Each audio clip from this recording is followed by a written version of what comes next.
Décembre est là, le froid s'installe et la neige commence à recouvrir le paysage de son manteau blanc.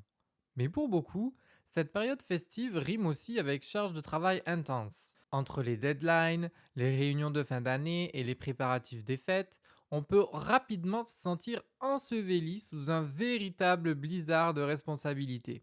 Dans cet épisode de 5 minutes d'anglais smart, on va voir ensemble comment décrire cette situation en anglais, comment utiliser l'expression snowed under et d'autres mots et expressions avec snow qui sont aussi couramment utilisés dans la vie quotidienne par les natifs. Et si c'est la première fois que tu m'écoutes, je suis Johan, créateur de la méthode Smart English, une méthode qui te permet d'éveiller le potentiel de ton cerveau pour que tu puisses progresser beaucoup plus rapidement en anglais. Dans ce podcast, j'utilise notamment la technique de la visualisation en mettant le vocabulaire en situation pour que tu le retiennes vite. Alors, prêt à explorer le vocabulaire enneigé? Let's go! Vendredi matin, tu arrives au bureau et en ouvrant la porte, tu aperçois une pile de dossiers qui t'attend sur ton bureau. Encore? Tu te dis, avant même de poser ton manteau. Ton responsable s'approche avec un sourire gêné. Hey, on aurait besoin que tu termines tout ça avant la fin de la journée. C'est bon pour toi? Tu regardes la pile, puis ton planning, puis la pile, puis ton planning. Tu es déjà surchargé. Tu jettes un coup d'œil par la fenêtre. Dehors, la neige tombe doucement, recouvrant tout d'un blanc immaculé.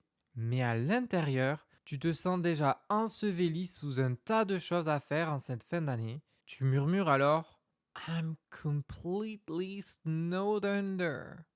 À ton avis, que veut dire cette expression? L'expression to be snowed under vient de l'image de la neige snow, si abondante qu'elle recouvre tout, t'empêche de bouger ou même de respirer. Under, ça signifie en dessous, donc littéralement enseveli sous la neige. Elle décrit donc la sensation d'être submergé par une charge de travail ou des responsabilités. C'est une façon imagée de dire que tu es débordé. I can't go out tonight. I'm completely snowed under with projects. Je ne peux pas sortir ce soir, je suis complètement débordé avec mes projets. On peut l'utiliser aussi bien pour parler du travail que des responsabilités personnelles. D'ailleurs, quand on a de plus en plus de travail, oublier une tâche peut vite arriver et ralentir le travail de tes collègues. C'est d'ailleurs comme ça qu'un petit problème peut vite devenir plus gros. En anglais, on parle de snowball effect pour parler de ces petites choses qui s'empilent et deviennent de plus en plus incontrôlables. L'image qui est reprise dans cette expression, c'est celle d'une boule de neige, petite au sommet, et qui au fur et à mesure de rouler, grossit et a plus d'impact si on ne l'arrête pas. The small mistake snowballed into a big problem. Ce qui était un petit problème est devenu un gros problème avec l'effet boule de neige. Dans cette thématique enneigée, on retrouve d'autres mots et expressions avec snow qui permettent de décrire des situations un peu différentes. Imagine que tu observes les premières neiges tomber doucement par la fenêtre. Chaque flocon semble unique, délicat. En anglais, un flocon c'est snowflake. Comme tu le sais, les flocons sont très fins et fragiles puisqu'ils disparaissent dès qu'ils touchent une surface. C'est aussi pour ça qu'on peut utiliser le mot snowflake pour parler d'une personne qui se vexe rapidement, autrement dit qui est fragile en anglais.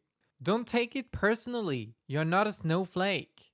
Ne le prends pas personnellement, tu n'es pas un fragile. Quand il neige beaucoup avec des vents violents, on parle de snowstorm, avec storm qui veut donc dire tempête. On utilise ce mot pour décrire une véritable tempête de neige où la visibilité est réduite et où se déplacer devient difficile. We got caught in a snowstorm. Nous avons été pris dans une tempête de neige.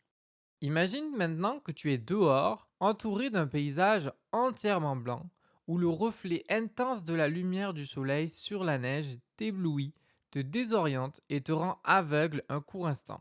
Et c'est de là que vient le terme snowblind que l'on utilise pour décrire cette situation où l'on est incapable de voir clairement pendant quelques instants. Snow qui signifie neige et blind signifie donc aveugle. After reaching the top of the mountain, I went snowblind. Donc, après avoir atteint le sommet de la montagne, je me suis retrouvé ébloui par la neige un court instant. C'est à ton tour maintenant. Raconte-moi une situation en commentaire où tu t'es senti submergé par plein de tâches avec l'expression to be snowed under. Par exemple, I feel snowed under when I prepare a big family dinner. Retrouve comme toujours la fiche PDF récapitulative avec l'audio et les flashcards de l'épisode pour mémoriser rapidement et efficacement tous ces mots et ces expressions. Tous les liens sont en barre d'infos. Merci d'avoir écouté cet épisode. Si tu as aimé, n'oublie pas de laisser 5 étoiles au podcast. Mets un petit like et abonne-toi, c'est super important. Si tu as des idées pour les prochains épisodes, n'hésite pas à me les partager. On se retrouve la semaine prochaine pour une nouvelle expression ou un mot utile en anglais. Et comme toujours, work smarter, not harder. Bye!